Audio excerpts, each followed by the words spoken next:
괜찮은데 뭐가 문제야? 혹시 이런 말을 하신 적 있으십니까? 아니면 누군가에게 이런 말을 들으신 적이 있으십니까? 분명 좋은 의도로 한 말입니다. 격려하려고, 위로하려고, 혹은 걱정해서 건넨 말일 것입니다. 그런데 이상하게도 그 말을 듣는 순간 상대방의 표정이 굳어지는 걸 보신 적이 있으실 겁니다. 알았어.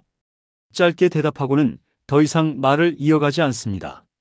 무언가 벽이 생긴 것 같은 느낌이 듭니다. 그건 나쁜 의도가 아니었습니다.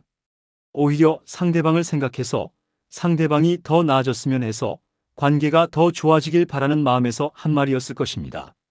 저 역시 그런 경험이 많습니다. 좋은 마음으로 건넨 말이 오히려 거리를 만들어버린 순간들 말입니다.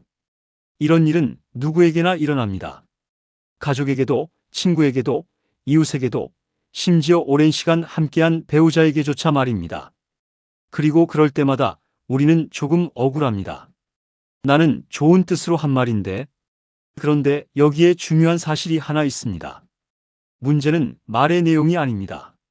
문제는 말의 방식입니다.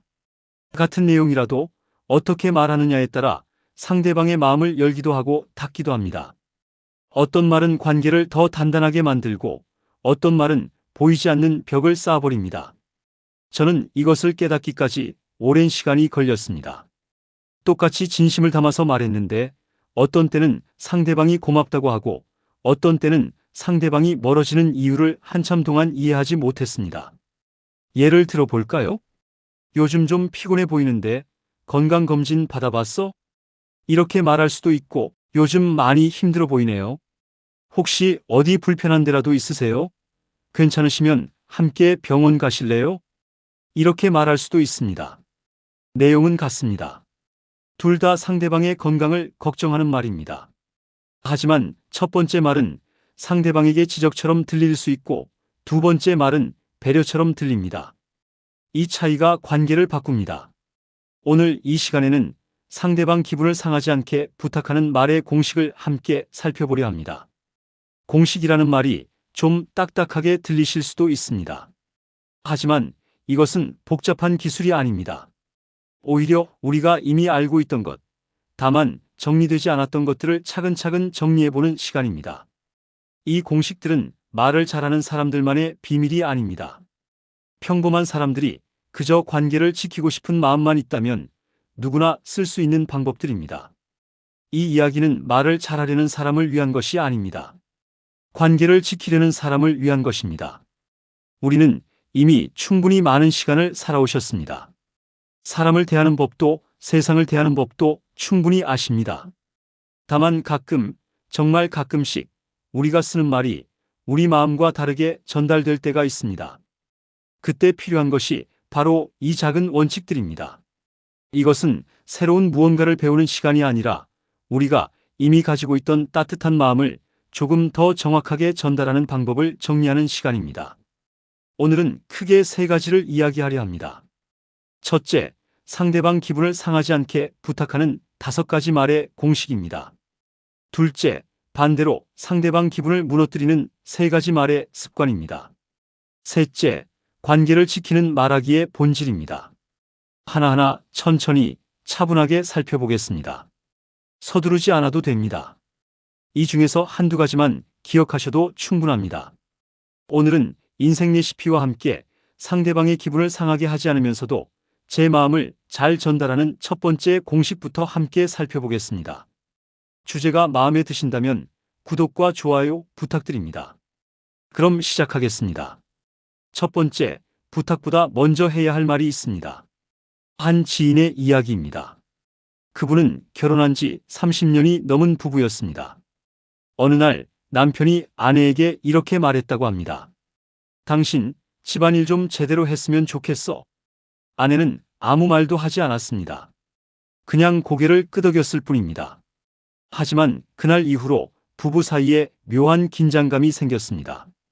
대화가 줄어들었고 함께 있어도 어색해졌습니다. 남편은 이해할 수 없었습니다. 자기는 그저 집안일이 좀 더 깔끔했으면 좋겠다는 뜻으로 한 말이었는데 왜 아내가 그렇게 마음을 닫는지 알 수 없었습니다. 몇 주가 지나고 남편이 다시 용기를 내서 물었습니다. 그때 내가 한 말 때문에 기분 나빴어? 아내는 한참을 망설이다가 조용히 말했습니다. 당신은 내가 30년 동안 뭘 했는지 모르는 것 같아서 그게 서운했어. 그제야 남편은 깨달았습니다. 자신의 말이 아내의 노력을 전혀 인정하지 않은 채 부족한 부분만 지적한 것처럼 들렸다는 것을 말입니다. 하버드 대학교의 심리학자 윌리엄 제임스는 이렇게 말했습니다. 인간 본성의 가장 깊은 욕구는 인정받고자 하는 욕구이다. 실제로 컬럼비아 대학교에서 진행한 한 연구가 있습니다. 연구팀은 사람들에게 같은 부탁을 두 가지 방식으로 전달했습니다. 첫 번째 그룹에게는 이렇게 말했습니다. 이 일을 해주세요. 두 번째 그룹에게는 이렇게 말했습니다. 지금까지 많이 도와주셔서 감사합니다. 그래서 이번에도 부탁드려도 될까요? 결과는 놀라웠습니다. 두 번째 그룹의 수락률이 첫 번째 그룹보다 70% 이상 높았습니다. 게다가 일을 하는 태도도 훨씬 적극적이었습니다. 이유는 간단합니다. 사람들은 자신이 이미 해온 것을 인정받을 때 새로운 부탁을 부담이 아닌 연속된 신뢰로 받아들였기 때문입니다. 우리가 누군가에게 부탁할 때 가장 먼저 해야 할 일은 그 사람이 이미 해온 것을 인정하는 일입니다. 집안일 좀 제대로 했으면 좋겠어. 이 말에는 상대방이 지금까지 한 일에 대한 인정이 없습니다. 오직 부족함만 있습니다.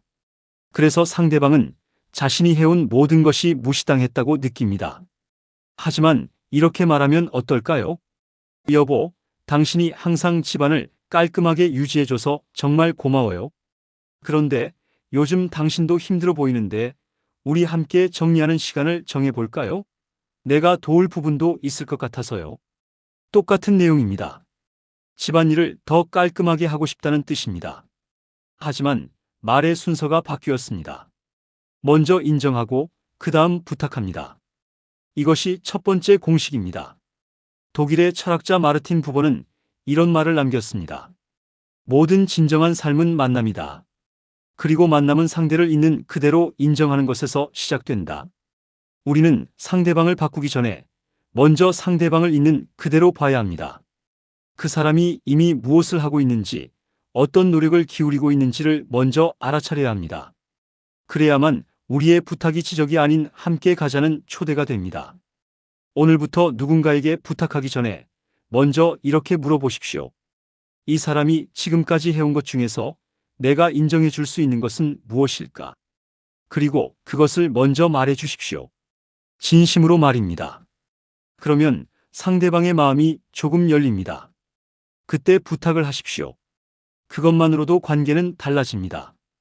두 번째, 마음을 먼저 말하면 상대가 움직입니다. 한 어머니의 이야기입니다. 그분의 아들은 40대 중반이었습니다. 결혼도 하고 아이도 키우고 직장 생활도 하고 있었습니다. 어머니는 아들이 너무 바쁘게 사는 것 같아서 걱정이 되었습니다. 어느 날 명절이 다가오자 어머니가 아들에게 전화를 했습니다. 명절에 집에 와야지. 내가 안 오면 차례를 누가 지내니? 아들은 대답했습니다.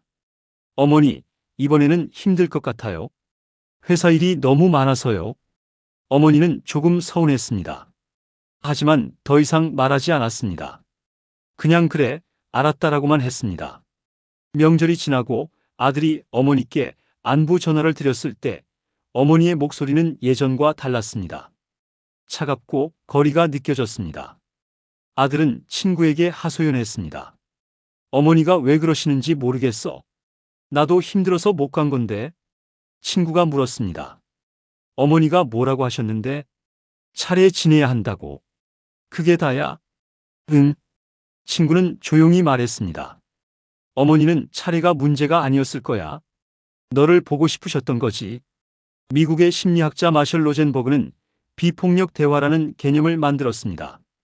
그는 수십 년간 사람들의 대화를 연구하면서 한 가지 중요한 사실을 발견했습니다. 사람들은 자신의 진짜 마음을 말하지 않고 대신 이유나 요구를 먼저 말한다는 것입니다. 명절에 집에 와야지. 이것은 요구입니다. 하지만 이 말 뒤에는 진짜 마음이 숨어 있습니다. 나는 내가 보고 싶구나. 로젠버그의 연구에 따르면 사람들이 요구를 먼저 들을 때는 저항감을 느끼지만 마음을 먼저 들을 때는 공감을 느낀다고 합니다. 실제로 그의 연구팀이 진행한 조사에서 마음을 먼저 표현한 부탁은 수락률이 85% 이상이었지만 이유를 먼저 제시한 부탁은 수락률이 50% 이하였습니다. 우리는 종종 자신의 진짜 마음을 말하는 것이 부끄럽거나 약해 보일까봐 두려워합니다. 너를 보고 싶다. 이렇게 말하는 대신 명절이니까 와야지. 이렇게 말합니다. 하지만 상대방은 의무를 느낍니다. 마음을 느끼지 못합니다. 만약 어머니가 이렇게 말했다면 어땠을까요? 얘야, 어머니가 요즘 내 목소리가 너무 듣고 싶더라. 명절에 내가 오면 정말 기쁠 것 같은데 혹시 가능할까? 바쁜 건 알지만 어머니 마음이 그렇구나. 같은 내용입니다. 명절에 와달라는 뜻입니다. 하지만 순서가 바뀌었습니다. 이유보다 마음을 먼저 말합니다. 이것이 두 번째 공식입니다. 프랑스의 작가 생텍 쥐페리는 어린 왕자에서 이렇게 썼습니다. 가장 중요한 것은 눈에 보이지 않는다. 마음으로만 볼 수 있다. 우리의 말도 마찬가지입니다. 가장 중요한 것은 우리가 전달하는 정보가 아니라 마음입니다. 상대방은 우리의 말 뒤에 숨은 마음을 읽으려 합니다. 그런데 우리가 이유와 논리만 늘어놓으면 상대방은 우리의 마음을 찾지 못합니다. 마음은 숨기는 것이 아니라 가장 먼저 보여줘야 하는 것입니다. 다음에 누군가에게 부탁하실 일이 있으면 이렇게 시작해 보십시오. 내가 요즘 이런 마음이 드는데 이유를 설명하기 전에 마음을 먼저 말해 보십시오. 내가 보고 싶어서, 내가 걱정되어서, 너와 함께 있으면 내가 편안해서. 진짜 마음을 말하는 것은 약함이 아닙니다. 오히려 그것이 가장 강한 연결입니다. 세 번째, 존중은 거창한 것이 아니라 물어보는 것입니다. 한 부부의 이야기입니다. 남편은 아침마다 아내에게 이렇게 말하곤 했습니다. 오늘 저녁은 집에서 먹자. 아내는 매번 응이라고 대답했지만 어느 날부터 대답이 늦어지기 시작했습니다. 그리고 어느 날은 이렇게 말했습니다. 오늘은 밖에서 먹으면 안 돼요? 제가 좀 피곤해서. 남편은 이해할 수 없었습니다. 나도 피곤한데 집에서 먹는 게 뭐가 문제야? 둘 사이에 작은 다툼이 생겼습니다. 나중에 아내가 조용히 말했습니다. 당신은 항상 이렇게 하자고 말해요. 내 의견을 물어본 적이 없어요. 당신이 정하면 나는 따라가기만 하면 되는 거예요? 남편은 그제야 깨달았습니다. 자신이 생각했던 것은 함께 결정하기였지만 아내가 들었던 것은 일방적인 지시였다는 것을요. 예일 대학교의 심리학자들이 흥미로운 실험을 했습니다. 참가자들을 두 그룹으로 나누고 같은 일을 부탁했습니다. 하나는 명령형으로, 하나는 선택형으로 말입니다. 첫 번째 그룹에게는 이렇게 말했습니다. 이 설문지를 작성해 주세요. 두 번째 그룹에게는 이렇게 말했습니다. 이 설문지를 작성해 주실 수 있으실까요? 아니면 다른 방법이 더 편하실까요? 결과는 명확했습니다. 두 번째 그룹의 참가자들은 훨씬 더 성실하게 설문지를 작성했고 실험 후 만족도도 월등히 높았습니다. 연구팀은 이유를 이렇게 분석했습니다. 사람들은 자신에게 선택권이 있다고 느낄 때 그 일을 강요된 의무가 아닌 자발적 참여로 받아들인다.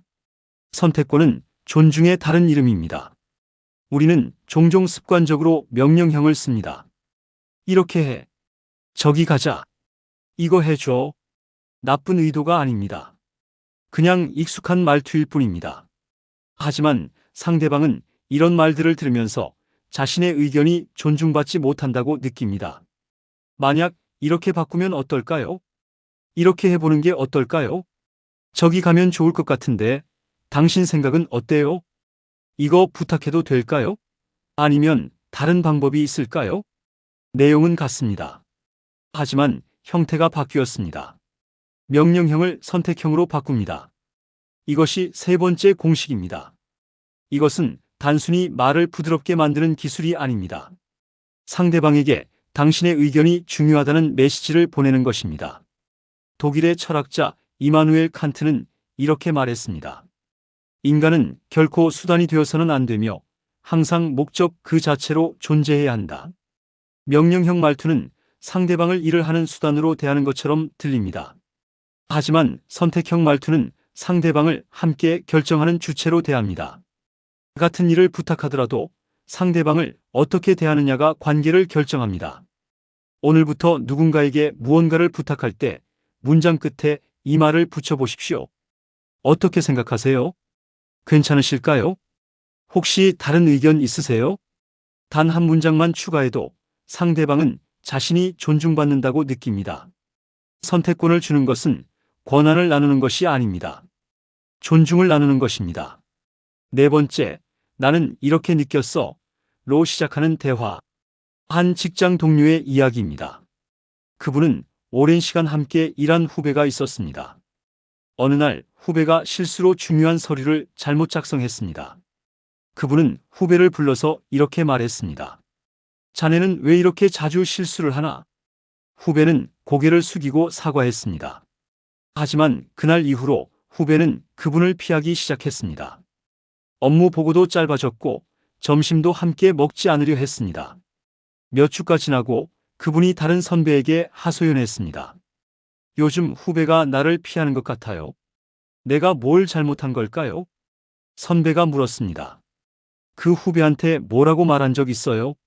실수한 것 지적했죠. 자네는 왜 이렇게 자주 실수를 하나고? 선배는 잠시 생각하다가 말했습니다. 그 말이 문제였을 거예요. 왜요? 사실을 말한 건데요. 자네는 이라는 말이요. 그 말은 후배를 공격하는 말이에요. 심리학에서는 이것을 You 스테이트먼트와 I 스테이트먼트로 구분합니다. You 스테이트먼트는 상대방을 주어로 삼는 말입니다. 자네는 왜 그렇게 하나? 당신은 항상 그래. 너는 이해를 못해. I 스테이트먼트는 자신을 주어로 삼는 말입니다.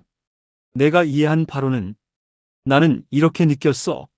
내가 걱정되는 부분은 스탠퍼드 대학교의 연구에 따르면 You 스테이트먼트를 들은 사람들은 70% 이상이 공격받았다고 느꼈지만 I 스테이트먼트를 들은 사람들은 대부분 대화하고 싶다고 느꼈습니다. 왜 그럴까요? You 스테이트먼트는 상대방의 인격을 지적하는 것처럼 들립니다. 하지만 I 스테이트먼트는 나의 감정을 표현하는 것이기 때문에 상대방이 방어적이 되지 않습니다.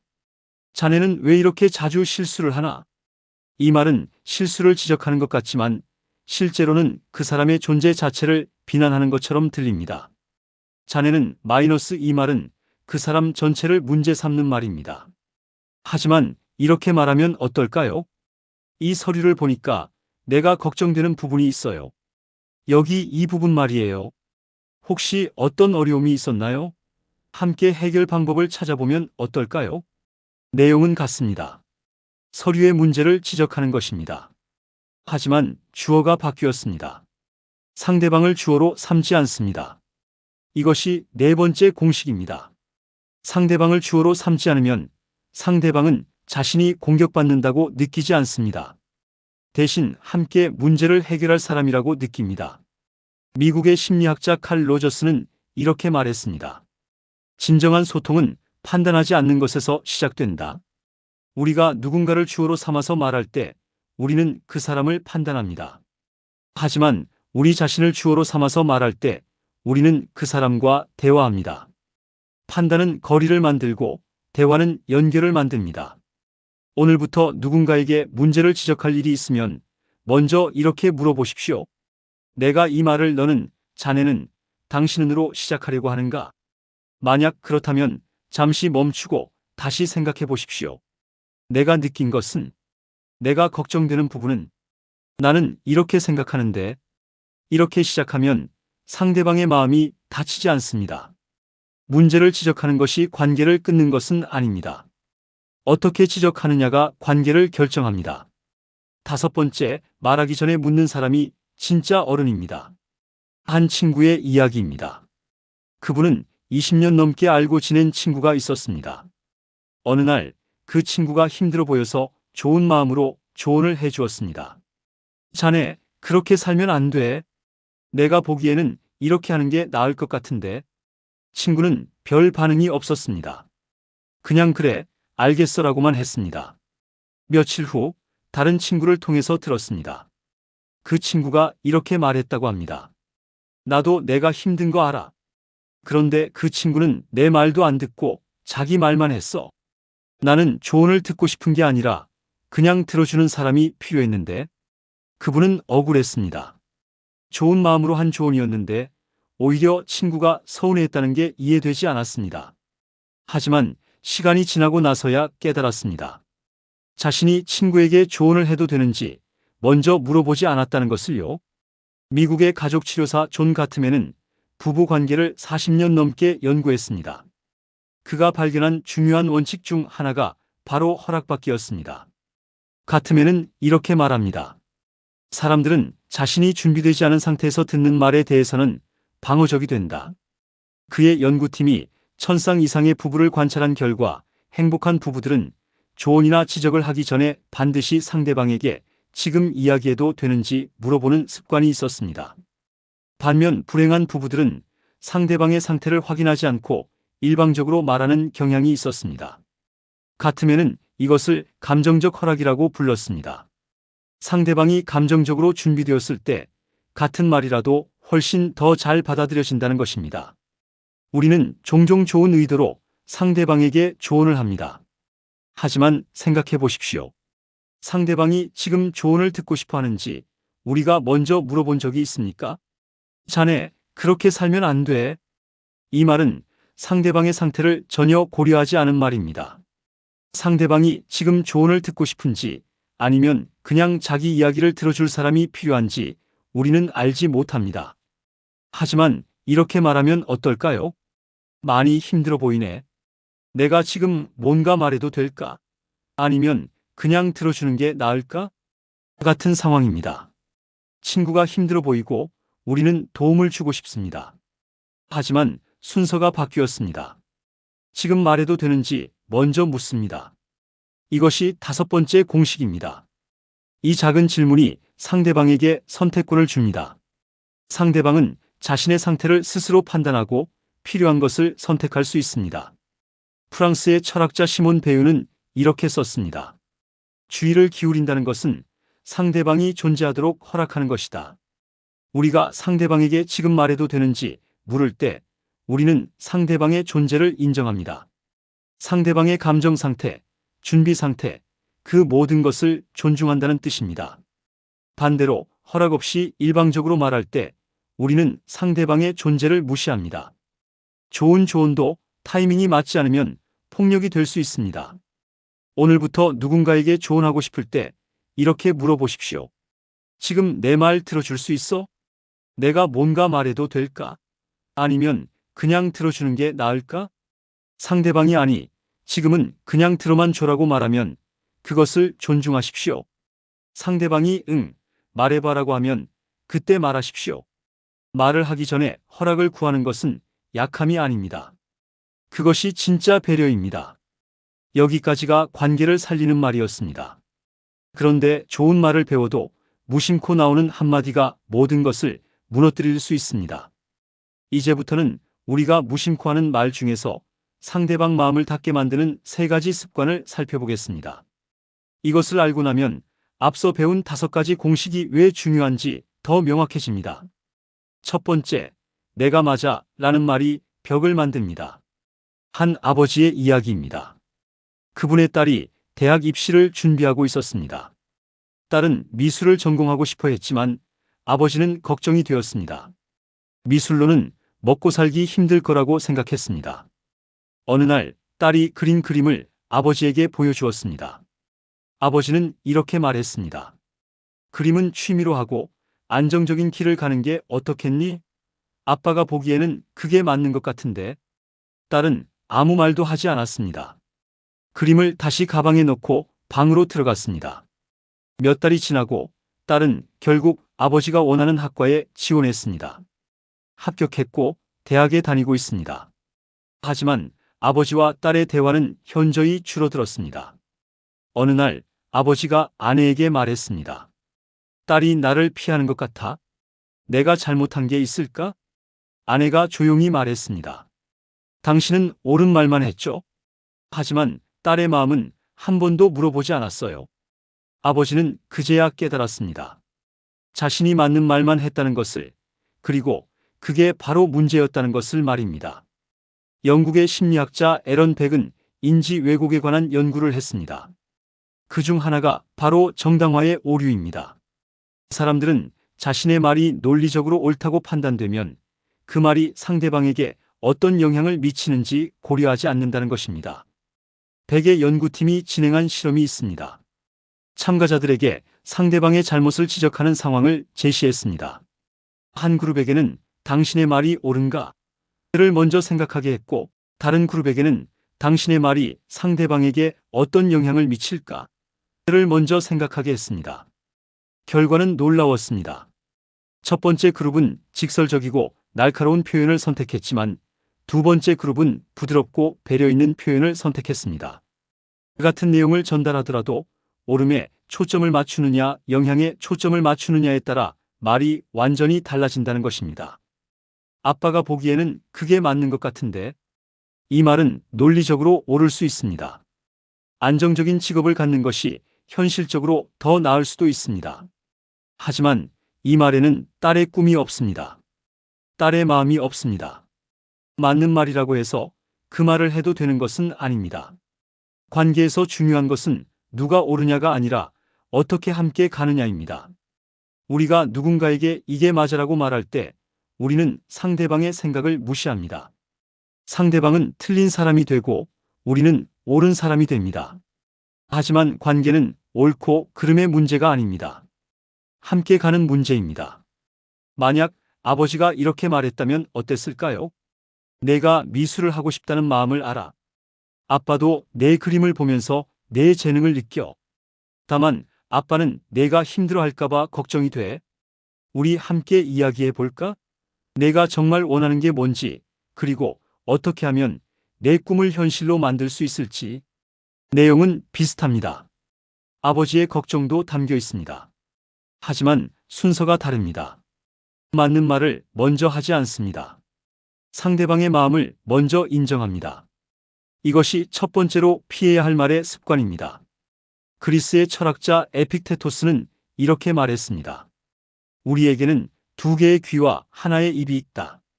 이것은 말하기보다 듣기를 두 배로 하라는 뜻이다. 맞는 말을 하기 전에 먼저 들어야 합니다. 상대방이 무엇을 원하는지, 무엇을 두려워하는지, 무엇을 꿈꾸는지를 먼저 들어야 합니다. 그래야만 우리의 맞는 말이 상대방에게 도움이 되는 말이 됩니다. 오늘부터 누군가에게 이게 맞아라고 말하고 싶을 때 잠시 멈춰 보십시오. 그리고 이렇게 물어보십시오. 이 말이 상대방의 마음을 닫게 할까, 열게 할까? 만약 답이 명확하지 않다면 맞는 말을 하기 전에 먼저 물어보십시오. 너는 어떻게 생각해? 옳음보다 중요한 것은 함께 가는 것입니다. 두 번째, 비교는 격려가 아니라 비난으로 들립니다. 한 어머니의 이야기입니다. 그분의 아들은 30대 중반이었습니다. 아직 결혼하지 않았습니다. 어머니는 걱정이 되었습니다. 어느 날 어머니가 아들에게 이렇게 말했습니다. 너 친구 민수는 벌써 애가 둘인데 너는 언제 결혼할 거니? 민수 엄마는 얼마나 좋겠니? 아들은 짧게 대답했습니다. 어머니, 저는 민수가 아니에요. 그 후로 아들은 결혼 이야기만 나오면 대화를 피하기 시작했습니다. 어머니가 전화하면 바쁘다고 했고 집에도 잘 오지 않았습니다. 어머니는 이해할 수 없었습니다. 자기는 그저 아들이 행복하길 바라는 마음에서 한 말인데 왜 아들이 그렇게 반응하는지 알 수 없었습니다. 몇 달이 지나고 아들이 어머니에게 조용히 말했습니다. 어머니, 저는 제 인생을 살고 싶어요. 남과 비교하지 말아주세요. 어머니가 저를 남과 비교할 때마다 저는 제가 부족한 사람처럼 느껴져요. 미국의 심리학자 레온 페스팅거는 사회 비교 이론을 발표했습니다. 이 이론에 따르면 사람들은 타인과의 비교를 통해 자신을 평가한다고 합니다. 하지만 중요한 발견이 있었습니다. 스스로 선택한 비교는 동기부여가 되지만 타인이 강요한 비교는 자존감을 낮춘다는 것입니다. 미시건 대학교의 연구팀이 실험을 진행했습니다. 참가자들을 두 그룹으로 나누고 한 그룹에게는 다른 사람들은 이렇게 하던데라고 말하며 비교했고, 다른 그룹에게는 당신의 강점은 이런 것 같은데 어떻게 발전시킬까요? 라고 물었습니다. 첫 번째 그룹은 과제 수행 능력이 40% 감소했고, 두 번째 그룹은 과제 수행 능력이 60% 증가했습니다. 비교는 사람을 자극하는 것이 아니라 사람을 위축시킵니다. 너 친구 민수는 벌써 애가 둘인데? 이 말에는 어머니의 걱정과 사랑이 담겨 있습니다. 아들이 행복하길 바라는 마음입니다. 하지만 아들이 듣는 것은 다릅니다. 너는 민수만 못하다. 비교는 응원처럼 들리지 않습니다. 비난처럼 들립니다. 우리는 종종 비교를 통해 상대방을 자극하려 합니다. 다른 사람도 하는데 너도 할 수 있어라는 의미로 말합니다. 하지만 상대방은 이렇게 받아들입니다. 나는 다른 사람만 못한 사람이구나. 만약 어머니가 이렇게 말했다면 어땠을까요? 얘야, 어머니는 내가 행복하면 그걸로 충분해. 결혼이 행복의 전부는 아니잖니. 다만 혹시 내가 결혼을 원하는데 어려움이 있다면 어머니가 도울 수 있는 게 있을까? 내용은 비슷합니다. 결혼에 대한 이야기입니다. 하지만 접근이 다릅니다. 비교로 설득하지 않습니다. 있는 그대로 인정하고 필요하면 돕겠다고 말합니다. 이것이 두 번째로 피해야 할 말의 습관입니다. 덴마크의 철학자 쇠렌 키르케고르는 이렇게 썼습니다. 비교는 불행의 시작이다. 우리가 누군가를 다른 사람과 비교할 때 우리는 그 사람의 고유함을 부정합니다. 모든 사람은 각자의 속도로, 각자의 방식으로 살아갑니다. 비교는 그 고유함을 무시하고 하나의 기준으로 모든 사람을 재단하는 것입니다. 오늘부터 누군가에게 다른 사람은 이라고 말하고 싶을 때 잠시 멈춰 보십시오. 그리고 이렇게 바꿔 보십시오. 너는 내 방식대로 잘하고 있어. 내가 도울 수 있는 게 있을까? 비교는 사람을 움직이게 하지 않습니다. 인정이 사람을 움직이게 합니다. 세 번째, 다 그렇게 사는 거야. 이 말이 상처가 됩니다. 한 부부의 이야기입니다. 아내가 남편에게 이렇게 말했습니다. 여보, 요즘 내가 좀 힘들어. 남편이 대답했습니다. 무슨 힘든 일이 있어? 나도 힘든데. 아내가 다시 말했습니다. 아니, 그게 아니라. 남편이 끊었습니다. 괜찮아, 다 그렇게 사는 거야. 시간 지나면 나아질 거야. 아내는 더 이상 말하지 않았습니다. 그냥 응이라고만 하고 방으로 들어갔습니다. 며칠 후 아내가 친구에게 하소연했습니다. 남편한테 힘들다고 말했는데 남편은 내 말을 들으려 하지 않았어. 자기 말만 했어. 나는 위로가 필요했는데 남편은 해결책만 말했어. 남편은 전혀 몰랐습니다. 자기가 아내의 반응을 무시했다는 것을, 아내가 원한 것은 해결책이 아니라 공감이었다는 것을 말입니다. UCLA의 신경과학자들이 흥미로운 연구를 발표했습니다. 사람의 뇌는 자신의 말이 상대방에게 제대로 전달되지 않았다고 느낄 때 사회적 고통을 느낀다는 것입니다. 이 고통은 신체적 고통을 느낄 때와 같은 뇌 영역을 활성화시킵니다. 즉, 내 말이 무시당한다는 느낌은 실제 신체적 고통만큼이나 아프다는 것입니다. 연구팀은 또 다른 실험을 했습니다. 참가자들이 말을 할 때 상대방이 반응을 보이는 경우와 반응을 보이지 않는 경우를 비교했습니다. 상대방이 반응을 보일 때는 참가자들의 스트레스 호르몬 코르티솔 수치가 정상이었지만 상대방이 반응을 보이지 않을 때는 코르티솔 수치가 급격히 상승했습니다. 무시는 스트레스를 유발합니다. 그리고 이 스트레스는 관계를 파괴합니다. 괜찮아, 다 그렇게 사는 거야. 이 말은 위로처럼 들릴 수 있습니다. 하지만 아내에게는 다르게 들립니다. 내 감정은 중요하지 않아. 그냥 참아. 상대방이 자신의 감정을 표현했을 때 가장 중요한 것은 그 감정을 인정하는 것입니다. 해결책을 제시하는 것이 아닙니다. 요즘 내가 좀 힘들어. 이 말에는 아내의 감정이 담겨 있습니다. 아내가 원하는 것은 어떻게 하면 되니? 같은 해결책이 아니라 힘들었겠다 같은 공감입니다. 하지만 우리는 종종 상대방의 감정을 인정하지 않고 바로 해결책으로 넘어갑니다. 혹은 상대방의 감정을 큰일 아니야라며 무시합니다. 만약 남편이 이렇게 말했다면 어땠을까요? 그랬구나. 많이 힘들었겠다. 무슨 일인지 이야기해 줄래? 내가 들어줄게. 내용은 다르지 않습니다. 아내의 힘든 감정에 대해 이야기하는 것입니다. 하지만 접근이 다릅니다. 상대방의 반응을 무시하지 않습니다. 먼저 인정하고 들으려 합니다. 이것이 세 번째로 피해야 할 말의 습관입니다. 독일의 철학자 한나 아렌트는 이렇게 말했습니다.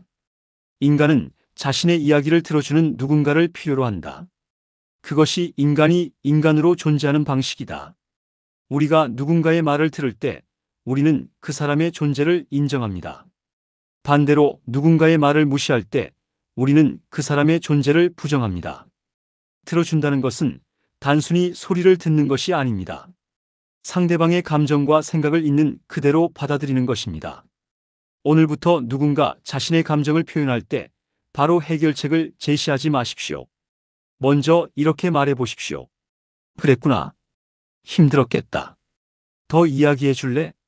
상대방은 해결책을 원하는 것이 아닐 수 있습니다. 그저 자신의 감정을 들어줄 사람을 원할 뿐입니다. 들어주는 것만으로도 관계는 깊어집니다. 오늘 우리는 함께 8가지 이야기를 나누었습니다. 상대방 기분을 상하지 않게 부탁하는 5가지 말의 공식, 그리고 상대방 기분을 무너뜨리는 3가지 말의 습관, 하나씩 다시 짧게 정리해 보겠습니다. 첫째, 먼저 인정하고 그 다음 부탁하는 공식입니다. 상대방이 이미 해온 것을 먼저 인정하면 부탁은 지적이 아닌 초대가 됩니다.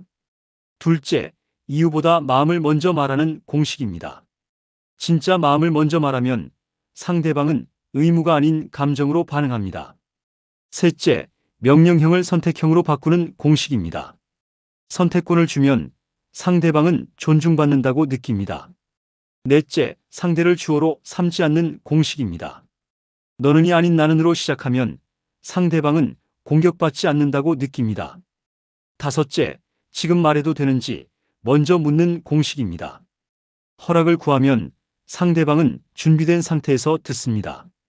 여섯째, 맞는 말이면 괜찮다고 믿는 습관입니다. 옳음보다 중요한 것은 함께 가는 것입니다. 일곱째, 비교로 설득하려는 습관입니다. 비교는 자극이 아니라 위축입니다. 인정이 사람을 움직입니다. 여덟째, 상대 반응을 무시하는 습관입니다. 해결책보다 먼저 필요한 것은 공감입니다. 이 모든 것을 한 번에 기억하실 필요는 없습니다. 그 중에서 단 하나만 기억하셔도 충분합니다. 오늘 이 이야기를 들으시면서 아, 나도 이런 적이 있었지 하고 떠오른 그 한 가지만 마음에 담으시면 됩니다. 우리는 모두 완벽하지 않습니다. 때로는 말이 생각보다 빨리 나오기도 하고 좋은 의도였는데 잘못 전달되기도 합니다. 그런 실수는 누구에게나 있습니다. 중요한 것은 완벽한 말을 하는 것이 아닙니다. 상대방과의 관계를 소중히 여기는 마음입니다. 그 마음만 있다면 우리의 말은 조금씩 달라집니다. 상대방의 마음도 조금씩 열립니다. 여러분은 이미 충분히 많은 시간을 사셨습니다. 사람을 대하는 법도 관계를 지키는 법도 이미 많이 아십니다. 오늘 이 이야기는 새로운 무언가를 배우는 시간이 아니었습니다. 우리가 이미 알고 있던 것, 다만 정리되지 않았던 것들을 함께 정리해 본 시간이었습니다. 그리고 앞으로도 이런 시간을 계속 가질 것입니다. 오늘 이 이야기가 여러분의 관계에 작은 도움이 되길 바랍니다. 말 한마디가 관계를 만들고 말 한마디가 관계를 지킵니다. 우리의 말이 누군가의 마음을 여는 따뜻한 말이 되길 바랍니다. 관계를 지키는 말의 핵심은 옳은 말이 아니라 따뜻한 말입니다. 인생 레시피와 함께 해주셔서 감사합니다. 다음 시간에도 도움이 되는 이야기로 찾아뵙겠습니다. 오늘도 함께 해주셔서 감사합니다.